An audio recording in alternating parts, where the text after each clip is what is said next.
Hello there friends, welcome to the Ever Perfecting Life, a video blog series where I share powerful ideas. So I hope that you take great joy in hearing these ideas, great insight, and that we can all implement them to create a wonderful world. Okay, the idea I wish to share with you today is a framework for mastering any skill. It essentially contains 6 principles that you can use to master any skill. If you follow these 6 golden rules, these 6 particular practices, then you can master any skill and you can reach the top of your field, pulling off superhuman exhibitions of mastery, precision, beauty. You can create dazzling orchestrations with your energy. Okay then. Now, I believe these 6 principles I'm about to share with you, the first ones are somewhat obvious and we may already know them to some extent, but it's always good to revisit them and be reminded of them because perhaps we don't always practice it. So the first 3 or so are somewhat predictable. You may already know them, but let us revisit it. Then towards the end, I go into a few key ideas that perhaps you haven't thought of as much, and they are really powerful. But yeah, if you follow all 6, that is a recipe for massive success. If you truly commit to these 6 key principles, you can become a master in any craft you wish. Okay then. So out of these 6, what is number 1?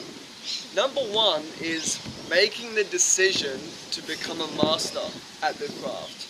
To literally decide and resolve to master that craft. Because nobody becomes a peak performer, a world-class performer by accident. You always need to make the decision to do so, and then from there you can start implementing the rest of the principles. Now, it may sound like quite a definitive thing to do, to say, I will master this craft. But feel free to, practice various things and see which one you like most. But then eventually, you will decide on one that will become the mantelpiece of your life. Because it does take a lifetime of prioritizing that craft or that endeavor to master it. So number 1 will be to choose your endeavor, either right now or after you've tried a few. Okay then, key principle number 2 is consistency. When you resolve to master this craft, you must practice consistently every single day, or at least a few times a week, depending on what the activity is. But every day you are consistently putting your time in, practicing, studying it, reading up on it, every day. Consistency. And then the next one, number 3, is longevity. So once you've developed a consistent practice in this, you must also do it for a long period of time. It's just necessary to give our brain that time to create that abundance of really precise, streamlined connections where you're just intuitively exemplifying excellence. So that's the first 3, and they are a little bit boring and predictable, but they are the foundation for the gift of mastery and excellence. So number 1, decide what you will master. Number 2, you'll be consistent in practicing it. Number 3, you'll practice it for a long time, many, many years. Okay then, now we're gradually going to get a little bit more exciting and intriguing with the ideas we're going to share. The 4th one, this one you may have heard a number of times as well, is passion. You must cultivate passion and enjoyment, excitement, fascination for your craft. You will only be able to maintain such high energy, focus and commitment by choosing a craft that really meshes well with your psyche and your physiology. Find a craft that you can really take joy in. When you witness another expert doing this craft, it should be somewhat inspiring and it should just create a sense of wonder and awe in you. And then as you practice the craft, it should also be really enjoying and fascinating it shouldn't constantly be a struggle, although there will be challenging times, no doubt. But the challenging times are always supplemented with really enjoyable, enriching experiences, okay? You must love the craft that you do to master it. Okay then, now here's where it starts to get a bit more exciting. We've shared the first four. They are somewhat generic but crucial to go over. And the last two are somewhat revolutionary. They are somewhat new ideas that have been cultivated by myself and perhaps culture at large. Number 5, and this is the one I want you to take away the most perhaps, is intelligent practice. What does this entail? Now, it's one thing to just show up to your practice session and practice, but what intelligent practice entails is to identify the sort of key sub-skills that are in your overall craft, and then focusing in on each sub-skill and learning to master that little sub-skill. And then after that, you go on to focusing on the next sub-skill that's related to that, and you focus on that sub-skill and master that. And then you gradually master as many little chunks as you can, and you sort of collate all these different chunks, which are like the building blocks of the entire craft. Okay, so in each training session, you don't just go through the motions and maybe get a little bit better, but you can actually say, okay, one little component of peak performance is this little skill here. One example of a little skill or chunk could be a certain footwork movement in martial arts. I love martial arts, so I'll use that example.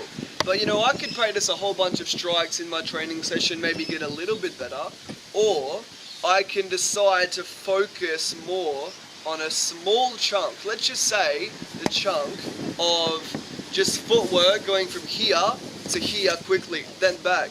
And I can focus on that. And then I can really master that chunk, focus on which muscles in both legs need to be engaged at what time. How do I optimize the muscle contraction in my legs to propel me toward where I want to go while maintaining the integrity of my structure? How can I do that? And it's just like, yeah, having a more refined, precise focus at any given moment.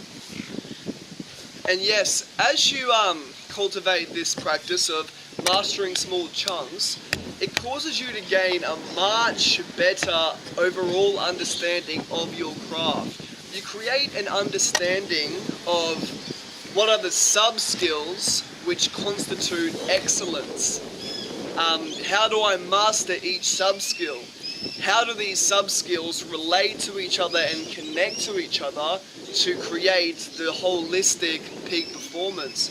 You gain an understanding of your craft which is far more detailed and comprehensive, more accurate, and also more refined. So you only focus on important, applicable ideas, and you've kind of disregarded ideas and thoughts and techniques which aren't helpful. So that's the idea of intelligent practice, to identify and to get a really precise understanding of what do I need to do to become a peak performer, or what many things do I need to do, and then you go about doing them. You master them in many chunks. Okay, on to the last one, the 6th key principle of mastery. Now, if 2 people were performing those first 5 with equal determination, they were each putting in equal amounts of time and effort and focus and following the same program, the one who is going to master it the quickest or have the best performance will be the one who has the most energy. The person who has the nervous system which is able to process more energy and information is going to be the one who masters the craft better. The one who has sharper cognitions going on, more precise cognitions going on, meaning that is, more electrical energy. The one who has, more just overall holistic health, fitness, and mental acuity. So we should certainly strive to cultivate our ability to process huge amounts of energy. Now you are going to develop this as you go about the craft. You're just going to get more precise connections. You're going to have a more and more streamlined flows of energy going on. But it is also worth purposefully cultivating more energy in your entire system. Now that, at the most, essential way to do that is through health, through getting high quality nutrition, high quality protein, high quality carbs, high quality fats, plus your micronutrients. Making sure you get plenty of exercise, making sure you breathe really well. Large breathing is essential for health. And I have another video about the art of emotional alchemy where I talk about how you can energize your nervous system by breathing into certain areas, by targeting clusters of nerve cells. So yes, for the sixth principle, look to cultivate more energy. There's many ways you can do it. You can look into nutrition, look into exercise, look into rest, look into breathing, and look into energetic practices like Tai Chi, yoga. Those are things which purposefully cultivate and enliven life force energy. Okay then, so let us just quickly recap bang bang bang over the six before we head off. Number one is decide which craft you will master. You make the definitive decision to master that craft. Number two is consistency. You will practice consistently, frequently, throughout the day. Even if it's long sessions once a day or short sessions here and there, consistent. Number three, longevity. You got to be in it for years, man. That's just how it works. And it is a blessing to put years into a craft, okay? It isn't cumbersome, but we are blessed in this day and age to have the opportunity to put years into whatever we want. Number four was passion, excitement, fascination. We must be truly engaged and really just swept away by what we're doing, okay? Create wonder as often as you can. Number five was, let me recall, oh yes, training intelligently. Identifying the key components which constitute peak performance, then mastering each key component and really finding out the most essential things that you've got to master the whole craft. And number six, high energy.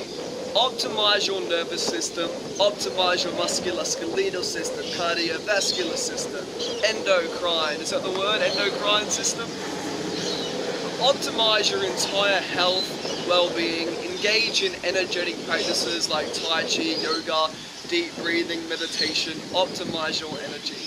I hope you enjoyed this. I hope that in a few years we can reflect on your journey and perhaps you will have implemented some of these key principles into your life and you would have achieved great results and mastery in whatever field that you so choose. Thank you for listening. I hope you enjoyed. Much love.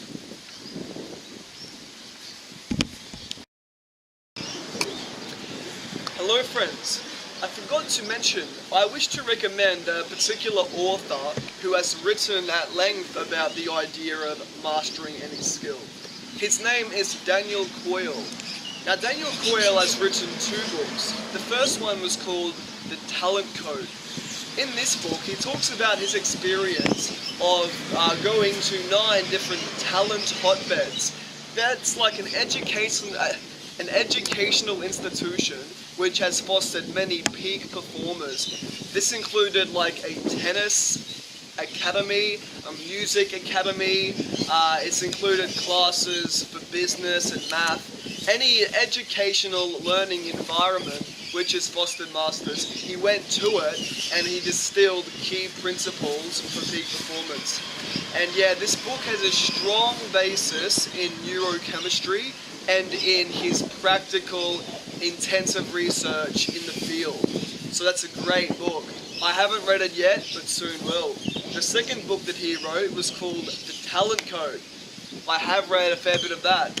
It's like a much simpler, digestible version where he just outlines around 50 different key principles for developing mastery of a skill.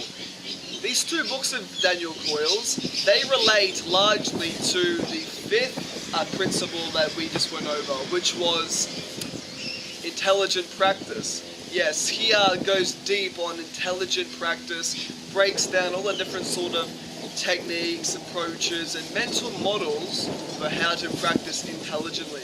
So that's his forte. So yes, I suggest that you implement all 6 of my principles, or our principles, and check out Daniel Coyle, where he deeply expands on number 5 on the list. Okay then, thank you and much love.